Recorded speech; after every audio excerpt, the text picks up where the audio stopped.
हवामान विभागाने दिलेल्या पूर्वसूचनानुसार महाराष्ट्रात पुढील काही तासांत निसर्गाचे एक मोठे हवामान बदल पाहायला मिळणार आहे।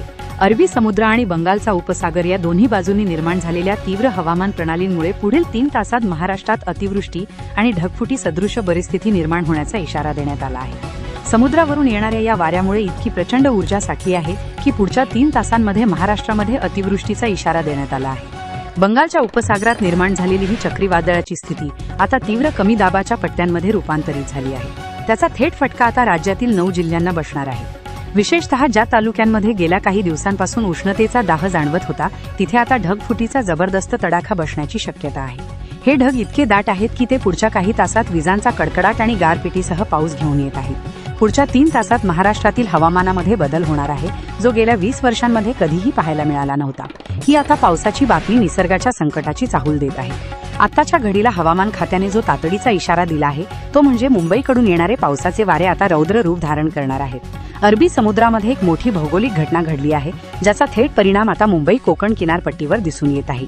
त्याचवेळी बंगालच्या उपसागरामध्ये एक अतिशय शक्तिशाली सायक्लॉनिक सर्क्युलेशन वेग घेत आहे आणि त्यामुळे चक्रीवादळाची प्रणाली निर्माण झाली आहे। या 2 महाकाय हवामान प्रणाली आता समोरासमोर येत आहेत। या दुहेरी दाबामुळे महाराष्ट्रातील आकाशाचा रंग पुढील 3 तासांमध्ये बदलेल।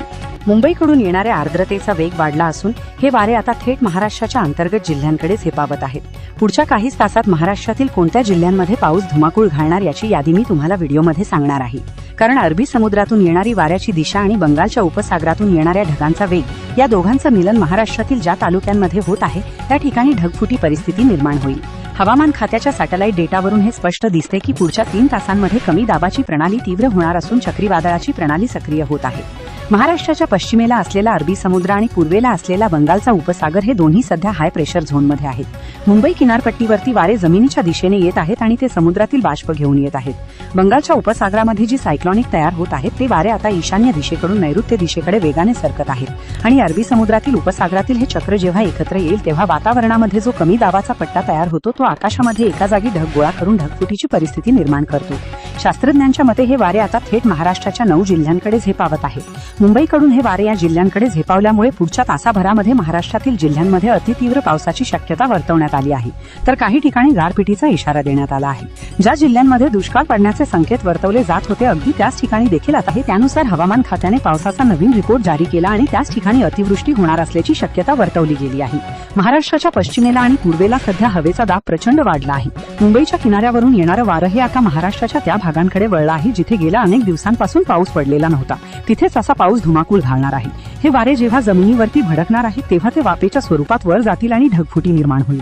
पाऊस जमिनीला ओला करणार नाही तर तो जमीन पूर्णपणे वाहून नेणार आहे। पुढच्या 3 तासांमध्ये या यादीमध्ये समाविष्ट असलेल्या जिल्ह्यांमध्ये निसर्ग रौद्र रूप धारण करेल।